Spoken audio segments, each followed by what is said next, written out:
In 2006, Arianna Huffington was named one of the world's top 100 most influential people by Time magazine.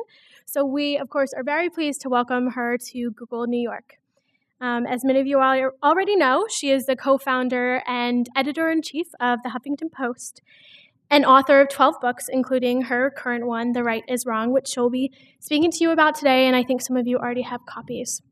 To quote one review, with her trademark passion, intelligence, and devastating wit, Huffington Post editor-in-chief Arianna Huffington tackles the issues that are crucial to this year's presidential election, and even more so, the fate of the country. Arianna will be taking questions for the majority of the talk, and will be hopefully signing books if she has time afterwards. So please join me in welcoming Arianna Huffington to Google New York.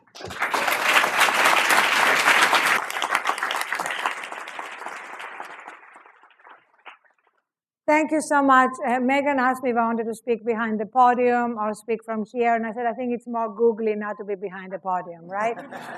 And I want to be very, very googly. So that's why I'm going to speak for a little while, very, very short while, and then open it up to a discussion, which is so much more interesting. So thank you all for being here. Thank you especially for not going to New Jersey to see that fabulous movie. I feel very deeply honored. And so I want to talk about where we are here politically.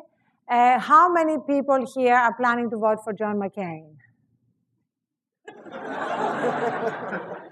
How many people here know someone who is planning to vote for John McCain? That's the problem. So I have this kind of policy, which is a money-back guarantee for any book you give to anybody who is thinking of voting for John McCain. If at the end of reading the book they still are planning to vote for John McCain, they get the money back. I really wrote the book for that reason, because while the right has been so utterly discredited in foreign policy, in domestic policy, nevertheless, we have this amazing disconnect. We have 28% of people who still approve of George Bush. And that's really the right. That's what's left of the right. And then we have 48% of the people who are planning to vote for John McCain. They include the people you know who are planning to vote for John McCain, who are good people, who are just misguided people, and who have to absolutely open their eyes between now and November. And that's kind of the primary job. That's why I included an entire chapter called John McCain Hijacked by the Right. And I speak as somebody who respected, admired John McCain in 2000, traveled with him on the Straight Talk Express around New Hampshire.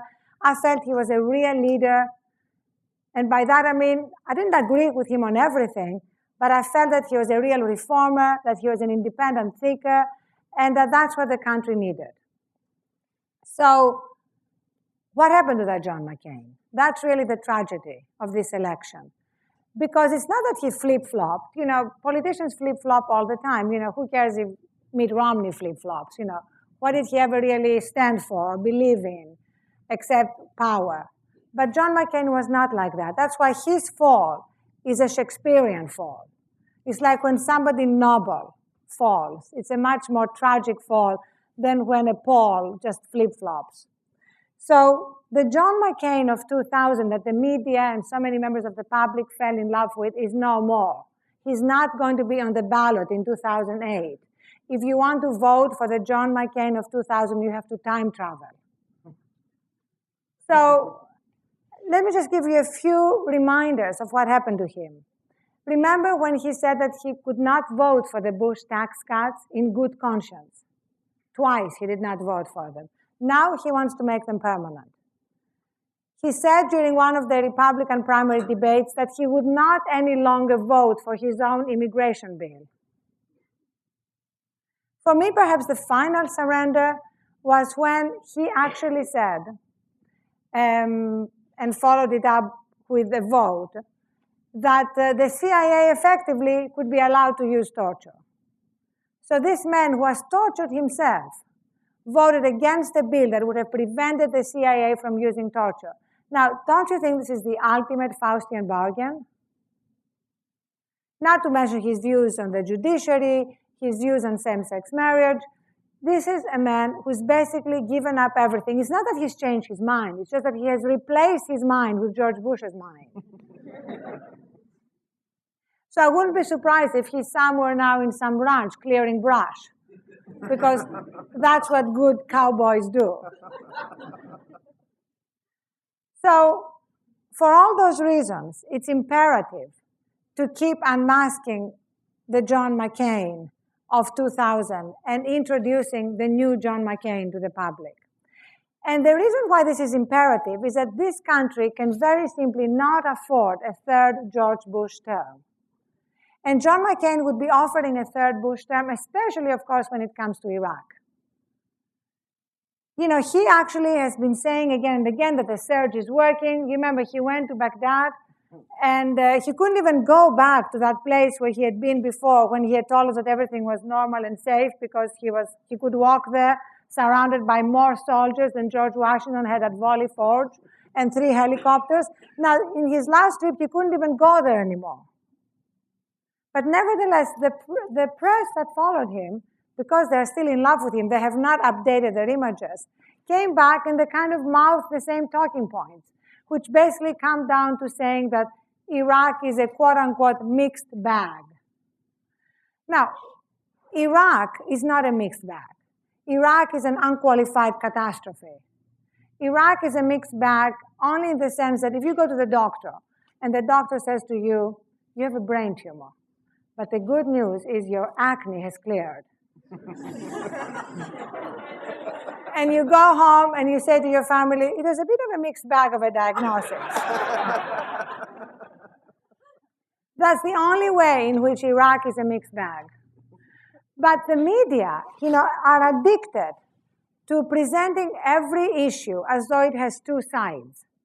That's why the first chapter in my book is called Equal Time for Lies. Think of global warming.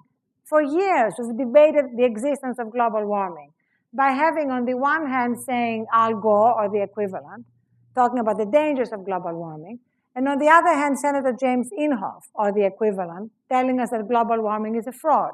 And the media are acting like Pontius Pilate, washing their hands off responsibility and leaving it up to the public to work it out. But the truth is not always in the middle. The truth is not always to be found by splitting the difference. Sometimes it's solidly on the one side or the other. We're no longer debating if the earth is flat. We should no longer be debating evolution, but we are. Do you remember the Republican primary debate when the moderator asked the candidates to raise their hand if they did not believe in evolution, and 3 of them did? I was really embarrassed. I was watching the debate with my 2 teenage daughters, and I kind of wanted somebody to take them off the stage and say, okay, go read your science and come back in 4 years. Instead, I expected that somebody would ask them to raise their hand if they did not believe in gravity. And maybe 5 of them would raise their hand. Because the problem with the right is not that it is at war with Democrats, with progressives. The right is at war with facts. It's at war with reality, with truth. And that's why it is so imperative that we repeatedly and forcefully and convincingly repeat the truth. These are words out of Obama's speech after North Carolina, and I love them. He used forcefully, repeatedly, convincingly utter the truth, because that's what has been missing among many Democratic leaders. They have been far too easily cowed and intimidated whenever the other side talks about bringing our troops home being cutting and running, or disputing their patriotism because they are not wearing a flag pin. These are completely right-wing talking points, and yet the mainstream media have internalized them.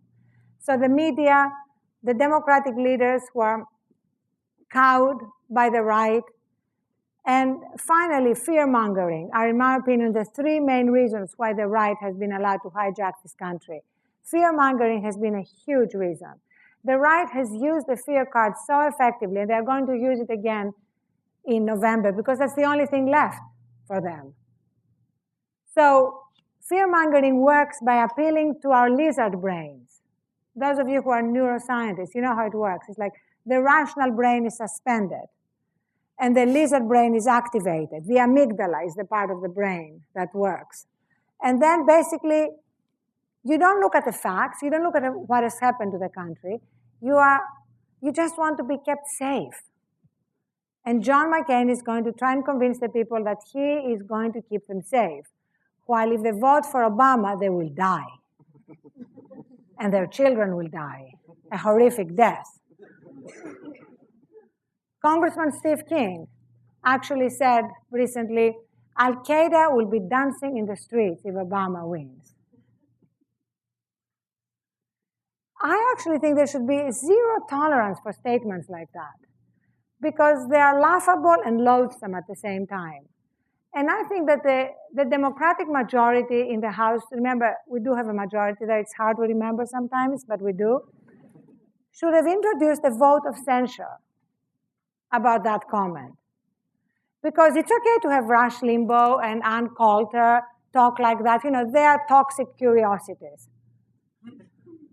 But a member of Congress, there should be some limit to that. And we need to start imposing those limits, not in terms of free speech and all that, let them have all the free speech they want, but in terms of censoring them, in terms of making it clear that this is not acceptable. Terrorism is a real threat, and it should not be manipulated and used for partisan advantage. So let me just end quickly, and then we can open it up by saying that up until John McCain was nominated, I felt really good about this election. I felt there was really no way that Democrats could not win back the White House. But John McCain is the right Trojan horse. And I'm Greek, and I know it's very hard to defeat Trojan horses. So we need to start now, consistently, talk to all our friends, talk to the media, talk to anyone who would listen about who John McCain has become. And do it with sadness. I'm doing it with sadness. I'm not doing it with anger. Because it's always tragic when a great man falls so hard because of his hunger to win the White House. Thank you.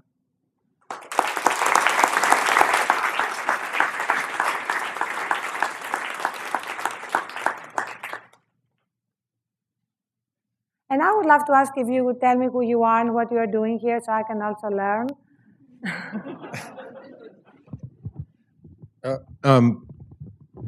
Bob Wyman, I'm in engineering, and we've met, but anyway. A question, okay, it's very perplexing, these people who are still on the right after everything we've been through. But in the process of trying to convince them that maybe they've, to see the errors of their way and move over to the correct side, if not the right side, it'd be good to have sort of an example of somebody who's done it in the past. So let's not talk about them, let's talk about you. You used to be on the right. Something happened, or you learned something, you went through a process that showed you to showed you to the light, to the proper path, over here where the rest of us are. Can you talk to us about that? How did you come here? Because maybe we can learn something about that, and that'll help us get others. I would love to talk to you about it. And I also have a section in the book about my own journey. And the reason why I believe people can be convinced not to vote for John McCain or to abandon the right, however you want to talk about it, is because I did. My own journey was kind of simple. On the social issues, I was where I am now. I was always pro-choice, pro-gay rights, pro-gun control. The shift for me was about my understanding of the role of government. I saw firsthand that we needed the raw power of government appropriations to be able to deal with the major social problems we're facing, like poverty, and that we could not just do it through the private sector and the free market, which is what I believed in my deluded Republican days. And it's now, almost 12 years since I left the Republican Party, so it was a combination of a new evidence, a new understanding about the role of government, and getting to know Newt Gingrich. The two of these things together made me leave the party. Thank you. Hi, I'm Chaim Fried, and I work in SysOps. I like to listen to Left, Right, and Center, the show that you co-host. And actually, I've been disturbed a little bit lately with some of the things you said, and I'd like for you to clarify for me. When you referred to Hillary using Karl Rove tactics, to me that sounds like it's bordering on the screaming talking heads that we always refer to when we think of Rush Limbaugh and some of the other right-wing people. It doesn't necessarily, there's no discussion about what it is that she's doing wrong. It's, 3 a.m. phone call commercial, but I don't see a parallel between that and Karl Rove. And are you just sort of throwing a shot when you refer to that? And it may be a moot point because of the elections a few days ago. Yeah, no, actually, it is an important point because I was very disappointed when Hillary Clinton's 3 a.m. ad came out. Because the 3 a.m. ad is straight out of Karl Rove's playbook. It's straight fear-mongering. It's basically, your child will not be safe if you vote for Barack Obama. That's the clear subtext. And I think that should not have happened in a Democratic primary. And then the ad that came out before the Pennsylvania primary that had a picture of Osama bin Laden. That is real fear-mongering. And I really think that however much you may be in favor of Hillary Clinton, want her to be the nominee, we should demand higher standards among Democratic leaders. And I think fear-mongering is exactly how George Bush got reelected. If you go back and look at the ads against John Kerry, they're the same of kind of ads. They were the ads that made the American public feel that they would not be safe if he was elected. So that was one thing. And the other thing is, when Hillary Clinton was on 60 Minutes, and they asked her if she thought that that Barack Obama was a Muslim, and she replied, "No, as far as I know." Like, what does "as far as I know" mean? Like, if they had asked her, "Do you think Barack Obama is a man?" she would have replied, "Yes, as far as I know." You know, it's just not appropriate. You know, saying. It's basically playing into the worst parts. Is there a parallel between that 3 a.m. commercial and the Swift boat commercials? The Swift boat commercials at John Kerry? Yeah. Well, the parallel is when they try to sort of take somebody and demonize him. The same way that, not Hillary herself directly, but many of their surrogates, you know, talking about doing cocaine, talking about feminizing him. You had James Carville on TV talking about Obama should stop running under the skirts of the New York Times. You know, that's kind of trying to feminize a candidate, which is straight out of Karl Rove's playbook, presenting John Kerry as a fit, Chardonnay drinking, windsurfing, not to be trusted. These are feminizing your opponent and making the public feel that you're not going to be safe if they're in charge are straight out of Karl Rove's playbook. And watch them being used against Obama in November. They are going to try and feminize him. Who cares if he doesn't bowl well? Is that like a prerogative for being president? Or is it a prerogative for being a guy? You know, that's the kind of thing. It's like, that's why we've ended up with George Bush for 8 years, because he was a cowboy. He was the John Wayne archetype. It's time to grow up as a country and stop electing John Wayne archetypes. Look what we've got. I'm going to leave you with one last question. With regard to John McCain, how do you know that he's not flipping right now just to win the election and then he'll go back to his old ways? And no, I'm not voting for him. I don't want to take that risk. You know, I don't really think that we can say, let's not believe anything he's saying. Let's just accept that he's basically lying now. And then when he wins, he's just going to abandon everything he said, and he's going to get us out of Iraq and not bomb Iran and not appoint to the Supreme Court judges who are going to restrict a woman's right to choose. If you want to take that risk, I'm not willing to take it. Hi, I'm Tyrona Heath. I train partners of Google. Why has the Democratic Party failed to drive the electorate so far? Why have we failed so many times? And why haven't, in your opinion, haven't the superdelegates unified behind Barack? Why are they waiting so long to do that? Well, first of all, I really think that the Democratic primary is effectively over. The only thing left now is to work out in what particular way Hillary Clinton is going to leave the race and at what particular point.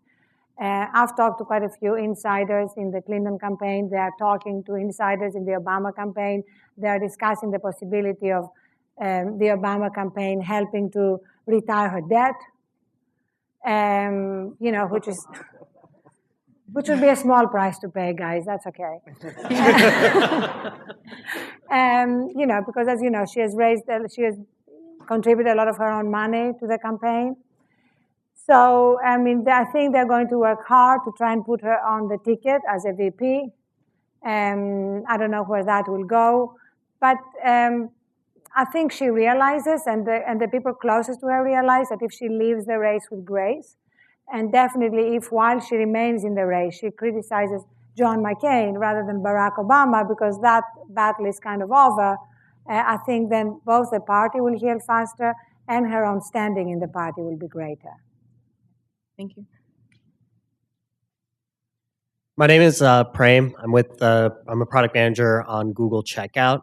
And I have a question so I'm a big Barack Obama fan, and I'm a big believer in the hope and the yes we can and all those good messages. But what you said is true, that the Republicans are going to come after him. They're going to come after him, trying to feminize him, demonize him, the Muslim comments, Reverend Wright, whatever it might be. They're going to be ads everywhere. Like Swift Boat is nothing compared to, I think, what we're going to see. And if he tries to take the higher road like Kerry did, if he tries to take the higher road like Gore did, my fear is he's going to crash and burn just like all those candidates did before him. A lot of people argued in 2004 when Kerry was being swift-boated, he should have shown an ad with George Bush, sitting and sunbathing instead of taking part in the Vietnam War, and been like, well, at least I got a tan when I was out there, or something similar. And so, the question is, why, do you think that Barack Obama will have, I guess, the gut to go up against this, or will that change his message from hope? Can he avoid politics when he's trying to run for president of the U.S.? Well, that's an excellent question. And if you have any advertising ideas, you should definitely send them our way. The great thing about this campaign is that actually the internet will play a very big role. I'll answer directly your question in a minute. But first of all, Barack Obama is the first internet winner. Barack Obama would not have been the Democratic nominee were it not for the internet. Just look at what he achieved. He has taken down the Democratic royalty, the best machine, the most money, the incredible connections of the Clintons, and he's been running against two people. He's been running against Hillary and against the most popular Democrat in the country until recently.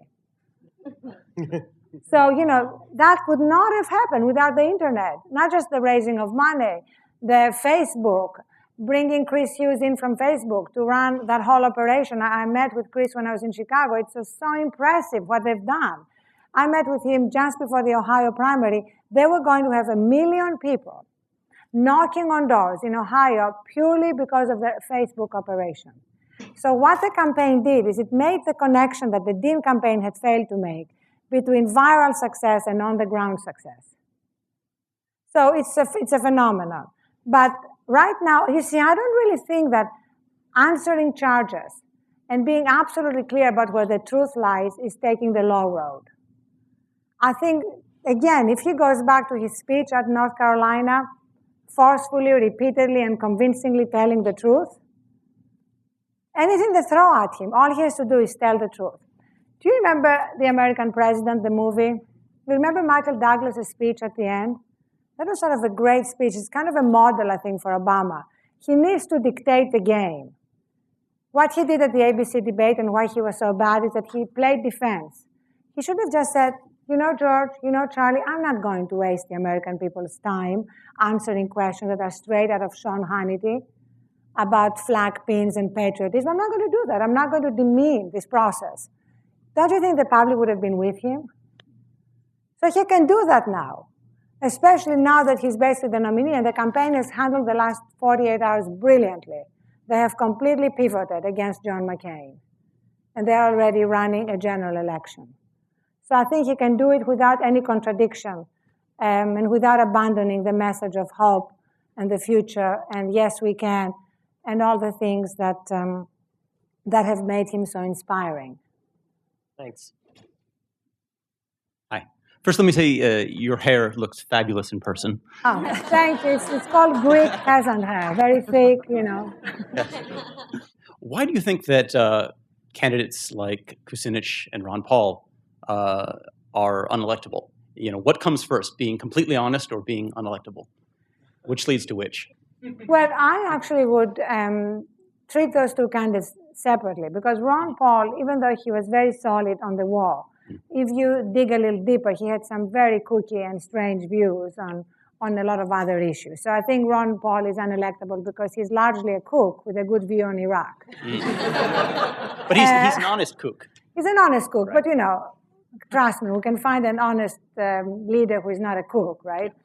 Kucinich, who is a friend of mine for many years, is really an honest, amazing guy. But I think Kucinich has gotten one fundamental thing wrong. And this is he has been talking about peace at a time when there are real dangers in this country. So right now, the issue is not about bringing the military home and pretending there are no dangers. What Barack Obama needs to be saying is that, and he has been saying it, but he needs to be saying it more and more, we need to take part of that military that is mired and trapped in Iraq and send it to Afghanistan. And don't worry about it, you know about this elevator, right? It's a freight elevator. It doesn't mean anything. And send them where the real dangers to America are. And the commanders on the ground in Afghanistan have asked the White House to allow them to extend the war, to widen the war there, because they have credible evidence of real threats against the West coming out of Western Pakistan. The White House refused that request because they're obsessed with Iraq. So you see, that's a very different argument than what Kucinich was saying, which is we want a Department of Peace. We want peace. Yes, we want peace, but we also have real enemies. And so that is a very important distinction that Obama has made and Kucinich failed to make.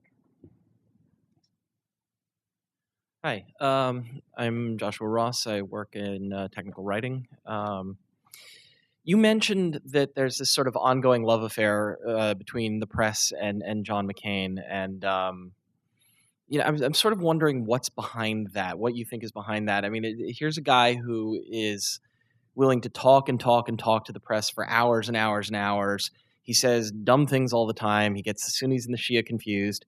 And what gets on the news is the big scandal is Obama saying something about bitter. And here you have, again, somebody who's been built up, and the media seems to love to build somebody up and then knock him down, as they're desperately trying to do to create a story out of Obama at this point. And why is there not a desire to do that same thing, to sort of do the knockdown job?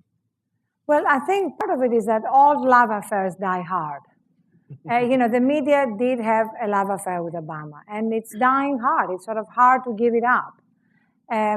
So that's number one. And number two is that it may be just being in love with a war hero makes the media, who are after all kind of the pampered talking classes, feel that somehow by association they get some of that stardust.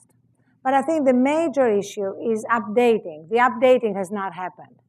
And that's why they've given him a pass. They've given him a pass on the Sunni versus Shia mistake. They've given him a pass when he said that we effectively went to Iraq for oil. Can you imagine if Barack Obama had said that? He would have been ridiculed as a kind of hippie, lefty, conspiracy theorist. But with Obama, there was hardly anything. And it was after that event, actually, that I decided to blog about the fact that at a dinner in LA in 2001, John McCain had said in my presence that he had not voted for George Bush. And I decided to say that because it just shows who he was, why we were in love with him, and how hard he has fallen. Now, he has totally kind of embraced, not just Bush, but the Bush doctrine. And of course, predictably, he denied it, right? He said he didn't say that. The problem is that he hadn't just said it to me. And tomorrow in the New York Times, there's going to be a story with other people who had heard it from him. So here you have, again, the example of McCain lying about something he had said, trying to smear me in the process. And this is like the complete fall of this man. And then, I say that with sadness. But it has happened, and it's now, I think, beyond repair. Thanks. So speaking of love affairs or not, the New Yorker profile of you in the Huffington Post made you come off as a little bit glib about the role of the blogosphere in the death of sort of expensive traditional journalism. Do you feel like the blogosphere using each other as half of their material helps create this kind of chattery, echoing shallower sort of stuff of like Bittergate instead of deeper reports that we're complaining aren't happening? Well, I actually think that if you watch TV in the last couple of months, whenever it was that we actually on the Huffington Post broke the Obama story about the bitter remarks, you would see that it was CNN and MSNBC that had wall-to-wall coverage of Bittergate and then of Reverend Wright. I think that, first of all, what I was trying to say in the New Yorker profile of the Huffington Post was that investigative journalism can be done online as well as it can be done in print. Where it appears is not the issue. The question is resources. So if resources are moving away from print, then they're increasingly moving online. I mean, we have a long, long way to go. Trust me, I'm fully aware of that. But I know at the Huffington Post, that's one of our big goals. And we've already started hiring reporters. And in fact, our editor, Roy Sikoff, who is here. Roy, could you stand in?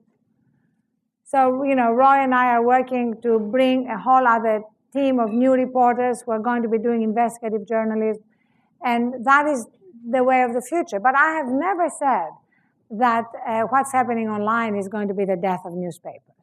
In fact, I have again and again said that it's not either or, that there is no reason why we should be continuously presenting something as though it is either or. It's a little bit like the old barroom argument, is it going to be Ginger, is it going to be Marianne?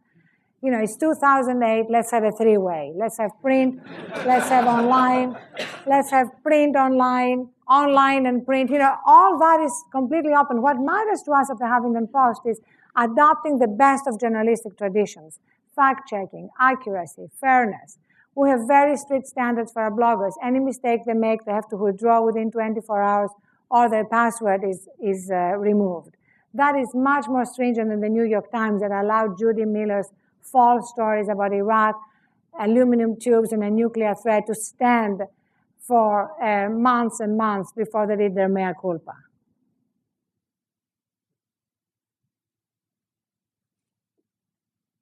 Hi, I'm Jonathan Perlman on the sales compliance team, and I actually worked for Cory Booker, now the mayor of Newark, in his 2002 unsuccessful campaign. And I know but now successful. Now successful. I know you were a supporter of that, so thank you. My question today is actually about the gas tax holiday and the effect on the most recent primary. I think Obama was right policy-wise, but he was also right because it took the conversation away from Reverend Wright. That's why he was right. And was that what turned the tide and why the win was so big in North Carolina and the loss was so small in Indiana? That's a really interesting point. I've wondered myself, and I don't think we have all the facts and the evidence, but there is no question that when Hillary Clinton made such a big deal of such a complete and utter gimmick, it reminded people of what our politics has been. That while we're having major crises in this country, while millions of people are losing their homes, I just want you to imagine for a minute what that means, losing your home. Hillary Clinton is burnishing her populist credentials by introducing a complete and utter gimmick. And I think people didn't buy it. It's also like really condescending to the American public, like believing you can feed them anything, then they'll buy it. And it's kind of one of those itsy-bitsy initiatives that the 90s was full of. Remember when her husband introduced school uniforms, and that was supposed to fix education? These are like Dick Morris initiatives. Like, instead of tackling the big problems, energy independence, healthcare, national security, and getting us out of Iraq, we're going to do little things. It's also part of what polling has done to our politics. Polling basically looks at what are the issues where you can get 70% agreement, and many of them are little issues. Because many of the big issues require a lot more consensus building and a lot more work and a lot more leadership. So I think polls have been a disaster for our political system. In fact, at the Huffington Post, we have introduced a new feature. Roy, would you like to talk to them about pollstrology? Okay, I'll do it. We introduced something called pollstrology, which is a feature that gives you all the polls you want, but at the same time, it gives you the horoscopes of the candidates running. So it puts them in the right context, instead of treating polls as though they're sort of chicken entrails, and taking them, as seriously as leaders, political leaders, and media commentators are taking them.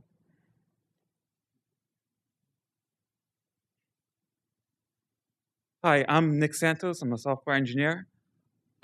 You're very famous for a very distinguished set of mannerisms. You have a wonderful voice, a wonderful sense of humor. And I know there are a few comedians who love to do impressions of you. Like Tracy Ullman, for example, does a great impression of you. And I'm wondering whether you like watching impressions of yourself, and do they make you feel self-conscious? Actually, Tracy Ullman is a genius. So I feel I love her impression of me. I love all her impressions. I don't know if you've seen her show, and I think it's just amazing that somebody can do that many people that well. And also, it's kind of funny because I don't know if you saw the little sketch of me doing Pilates while talking on my BlackBerry.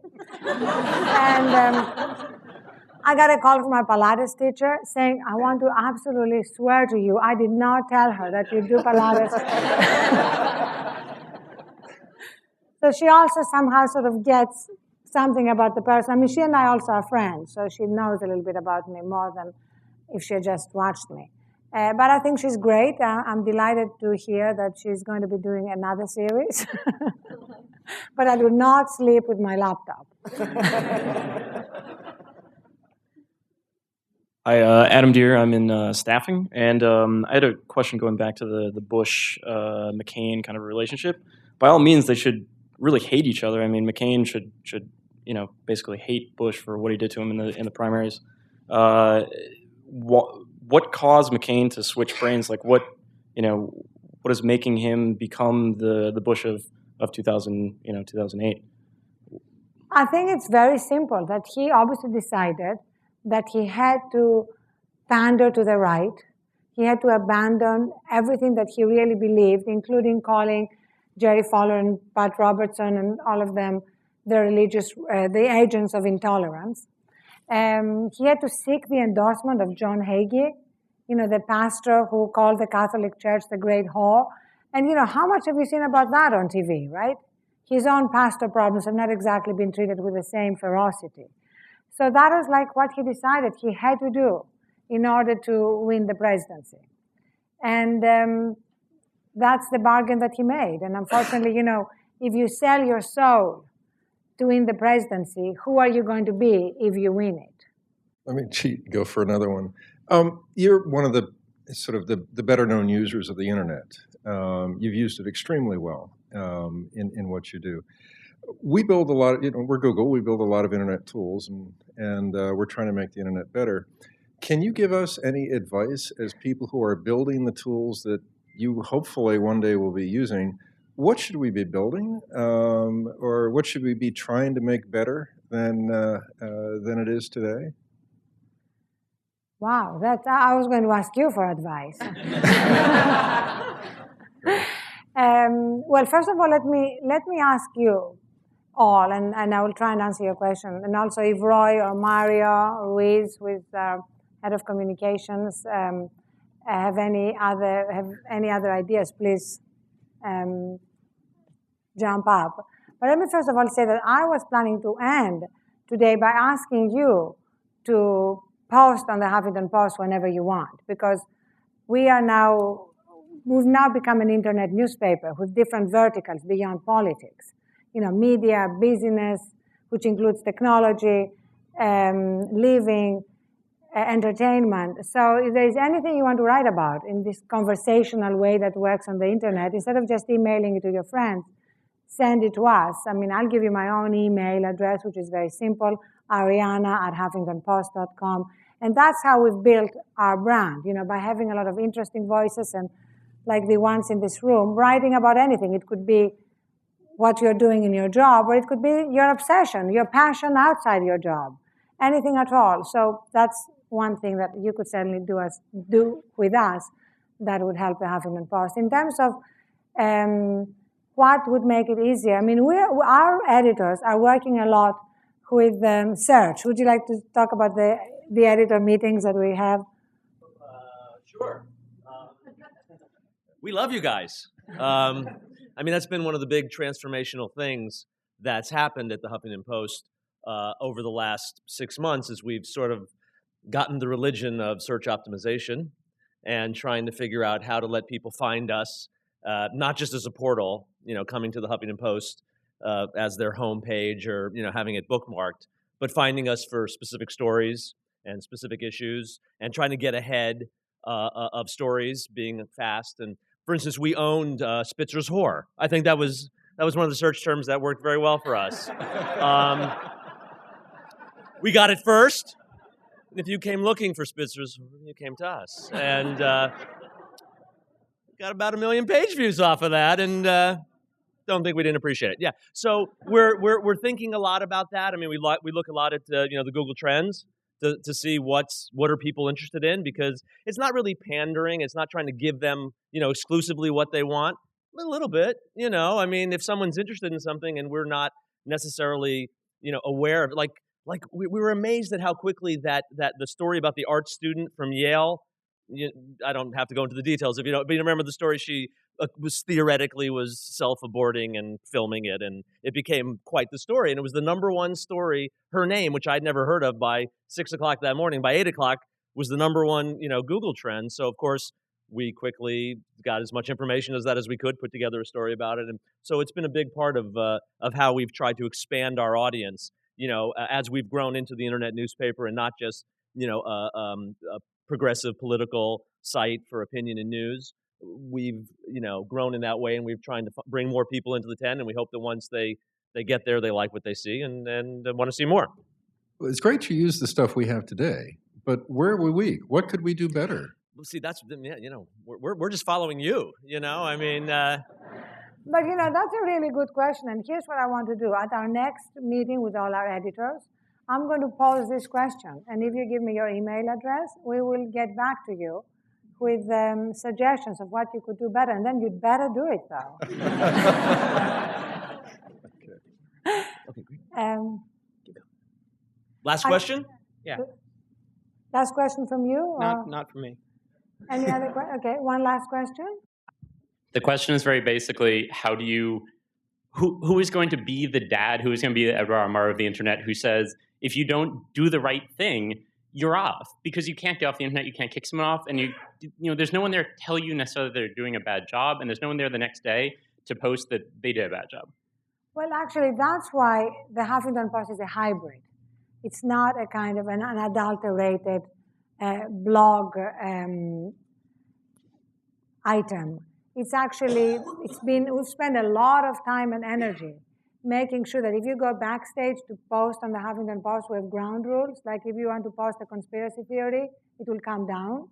First of all, we give passwords. So basically, you cannot post anything as a blogger until we've given you a password. That's the first exercise of our immense editorial power.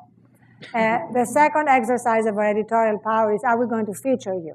You may post, but we have hundreds of posts. Our decision, we decide who is going to be homepaged, who is going to be #1 homepaged. So that's the second sort of exercise of editorial discretion. Then we get a lot of pieces submitted, and again, we decide whether to post them or not.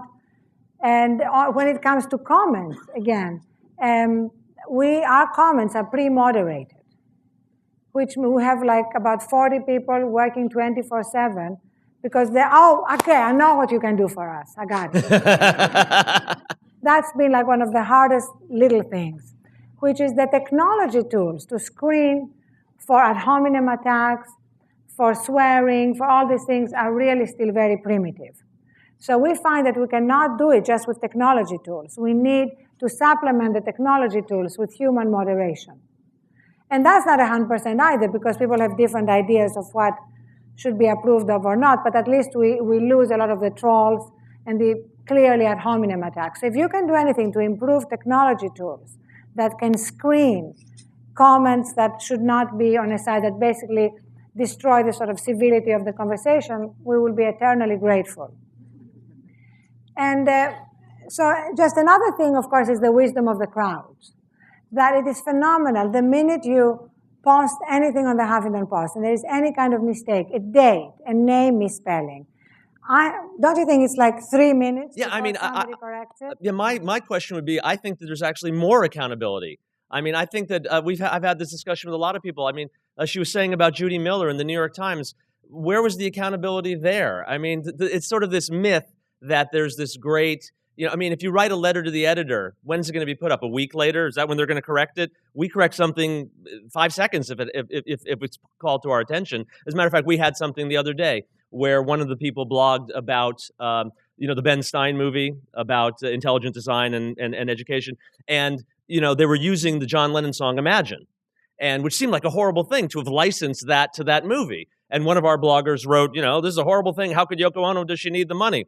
Well, literally 2 minutes after it went up, I got a phone call from Yoko Ono's lawyer saying, in fact, she did not license it, and in fact, they were doing it illegally. And so I called up the blogger. Within 2 minutes, he wrote a long correction. I'm sorry, this is what I thought. I mean, it was that fast. Within 5 minutes, the post went up. We'd gotten the information. We corrected it. I think that's accountability. Mm-hmm. Thank you so much. It was great to be with you today.